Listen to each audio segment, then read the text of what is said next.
오늘도 이 세 분의 과학자분들과 함께 제가 처음에 무진장 재밌게 라고 말씀을 드렸는데 무진장 끝이 없이 다함이 없이 재밌게 전해드려야 되는 거 아니겠습니까? 절대적인 그런 거 하면 우리가 가장 먼저 생각나는 게 역시 또 빛입니다. 네, 빛의 속도 절대적인 속도죠. 빛의 속도는 대충 1초에 30만 킬로미터인데 빛이 쭉 갑니다. 갈 때는 뭐 상관없어요. 쭉 가죠. 계속해서 빠르게 가는데 거울을 부딪히면 다시 또 반사돼서 나가지 않겠습니까? 부딪혔다가 다시 반사돼서 나가는 이 순간 마치 탁구채에 탁구공이 부딪혔다가 나갈 때 순간적으로 속도가 0 되는 거 아닙니까? 그러면 빛도 거울에 부딪혔다 나가는 순간 그 반사 순간 속도를 재면 그때는 0이다. 맞습니까? 아니요. 근데 진짜 재밌는 질문이에요. 아 그래요? 예, 저도 처음 생각해봤어요. 특수상대성 이론에 의하면 빛은 존재하는 순간 속도가 변화가 전혀 없이 무조건 빛의 속도로 가야 돼요. 그러면 특수상대성 이론에 따르면 빛은 정지할 수 없어요. 그렇다면 거울이 있고 포톤이 와서 거울에 부딪히고 반사되는 과정을 말씀하신 것처럼 벽에 부딪히는 탁구공으로 생각하면 빛이 정지해야 될 것 같잖아요. 네. 탁구공이 아무리 짧은 시간 동안 부딪혔다가 반사되더라도 아주 잠깐은 멈출 수밖에 없거든요. V의 속도로 가다가 마이너스 V로 바뀌려면 0을 통과해야 되니까요. 근데 빛은 달라요. 빛이 거울에 부딪히면 거울을 구성하고 있는 원자가 가지고 있는 전자의 에너지 상태를 바꿔요. 빛이. 부딪히는 순간? 부딪히고 부딪히면 아주 짧은 순간은 빛이 사라지고 빛이 가지고 있던 에너지가 원자가 가지고 있는 전자의 에너지를 늘리는 것으로 사용돼 버리고 빛은 없어져요. 그럼 그렇게 높은 에너지 상태로 올라간 전자가 다시 원래 상태로 내려오면서 그 에너지 차이에 해당하는 빛이 다시 나와요. 빛은 부딪히는 순간 사라져요. 소멸되는 거예요? 소멸되고 잠시 뒤에 빛이 다시 만들어지면서 빛은 단 한 번도 멈추지 않아요. 아니 그러면 빛이 에너지가 됐다가 다시 빛이 되는 거예요? 빛이 갖고 있던 에너지가 전자의 에너지로 바뀌고 전자의 에너지로 바뀌었을 때는 빛은 없죠. 저 그러면 질문이 하나 있는데 그게 맞다면 거울에 반사된 빛이 입사각과 반사각이 같은 건 어떻게 설명할 수 있는 거예요? 그 과정을 통해서 네. 설명을 하는 거죠. 잠깐 그 생각을 해봐야 되는데. 만약에 그거 진짜 좋은 질문이에요. 그러니까 거울 면에 들어온 빛이 단순하게 거울 입자들 걸렸다 걸렸다.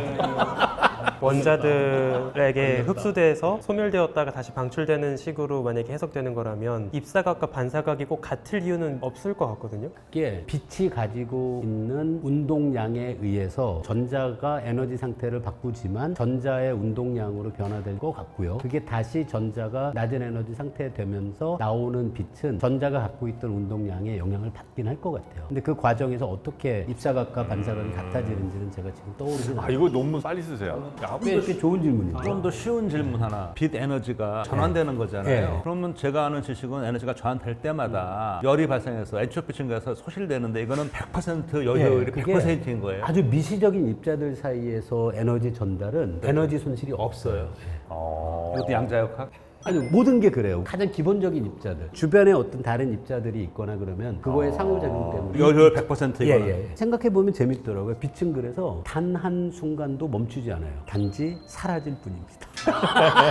근데 아까 얘기하신 건 정말 생각해봐야 될 것 같은데요. 언뜻 생각하면 그 전에 빛이 갖고 있던 모든 정보가 순간적으로는 다 소멸돼야 되니까 다음에 다시 나오는 빛이 갖고 있는 운동량의 방향은 그 전에 정보가 사라지지 않을까라는 질문이잖아요. 맞습니다. 그게 어떤 미케니즘으로 유지가 되는지는 지금 잘 모르겠어요. 근데 아마 파인만 다이어그램 같은 거 생각해보면 그 운동량 보존은 성립을 해야 되니까 아마 운동량 보존으로 설명할 수는 있을 것 같아요. 근데 어떻게 하는지 지금 잘 떠오르지 않습니다. 네네. 네. 그리고 또 빛 관련된 질문이 하나 더 있는데 빛을 혹시 카메라로 담을 수 있나? 그냥 쉽게 생각하면 그냥 레이저를 생각하면 그냥 빛을 쫙 쏴요. 카메라로 가는 이걸 찍어요. 한 1초 이렇게 찍으면 별 같은 경우는 이렇게 1시간 이렇게 열어두면 15도인가 이렇게 움직이는 걸 우리가 빛을 담을 수 있잖아요. 마찬가지로 빛이 30만 킬로 가는 그 과정을 1초를 딱 조리개를 열어서 찍으면 30만 킬로 가는 거를 카메라에 담을 수 있지 않을까? 아니 원래 못해요. 진공 중에서 진행하는 빛은 이쪽 방향으로 직진을 하잖아요. 우리가 빛의 경로를 찍으려면 카메라를 빛의 경로에 대해서 옆에서 이걸 보고 있어야 되잖아요. 그러면 빛의 경로에서 빛이 이쪽으로 올 수 있는 미케니즘은 없어요. 그럼 어떻게 이걸 해야 되냐면 어떤 매질 안에 있어야 돼요. 빛이. 아니면 먼지가 많은 공기 중이라도. 그러면 먼지에 반사되는. 네, 그러면 얘가 오다가 먼지에 어딘가에 부딪혀서 그 빛이 이쪽으로 산란될 수는 있죠. 그래서 네. 이건 광자 하나를 보내서는 절대로 빛이 이렇게 진행하는 걸 찍을 수 없어요. 이 카메라는 어떻게 작동하냐면 빛을 보내면서 진짜 여러 장을 찍는 거예요. 굉장히 빠른 셔터 속도로. 그러면 뭐냐면 진행하다가 어떨 때는 이 빛이 여기서 충돌해서 이쪽으로 오는 그 빛도 있을 테고, 근데 그거는 카메라를 열어놓고 찍고 있으면 그 카메라 조리개가 열린 그때 빠른 시간에 이쪽이 찍히겠죠. 네네. 그리고는 한 번 찍히면 끝이에요, 사실. 근데 그 다음에 똑같은 실험을 하면 오면서 그 다음 포톤이 조금 지나서 또 오겠죠. 그걸 보면 빛이 진행하는 것처럼 보이는 화면을 만들 수는 있는데 포톤 하나를 찍은 건 결코 아니고요. 굉장히 많은 포톤이 어디서 산란되는지에 대한 정보를 동영상으로 모은 거에 해당할 수는 있죠. 그러면 여기서 쏴요. 30만 킬로 앞에다가 카메라를 놔요. 딱 쏘고 1초 후에 걔가 딱 찍으면 그거는 찍을 수 있습니까? 예. 사실 우리 휴대폰 카메라도 그렇고 디지털 카메라에서 CCD의 원리가 정확히 그거예요. 빛이 도착한 그 부분에 전기 신호를 만들어내고 그걸 갖고 이미지로 만드는 거죠. 그런데 경로를 보지 못하죠, 그때.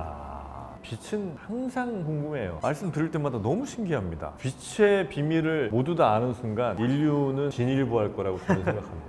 너무 큰 꿈일까요?